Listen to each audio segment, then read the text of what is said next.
Supreme court کے فیصلے کے بعد پیدا ہونے والی صورتحال پر مشاورت کے لیے سابق صدر آصف علی زرداری اور بلاول بھٹو زرداری اسلام آباد پہنچ گئے۔ مزید جانتے ہیں ڈان نیوز کے نمائندے نادر گرامانی سے۔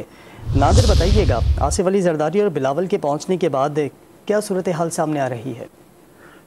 دیکھیں، ایک تو جو سپریم کورٹ کی جانب سے پنجاب میں الیکشن سے متعلق فیصلہ سامنے آیا، اس کے ساتھ ساتھ کل جو قومی سلامتی سے متعلق کمیٹی کا ایک اہم اجلاس ہے، اس میں اس تمام صورتحال کا جائزہ لینے کے لیے اور مشاورت کے لیے سابق صدر آصف علی زرداری اور بلاول بھٹو زرداری اس وقت اسلام آباد پہنچ چکے ہیں، اور انہوں نے آج ہی جو پارٹی کا مشاورتی اجلاس ہے زرداری ہاؤس اسلام آباد میں وہ بھی طلب کر لیا ہے۔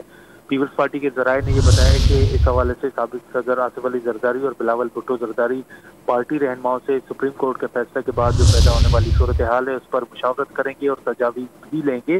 اس کے ساتھ ساتھ قومی سلامتی کمیٹی میں پیپلز پارٹی کا کیا موقف ہونا چاہیے اس حوالے سے بھی مشاورت ہوگی۔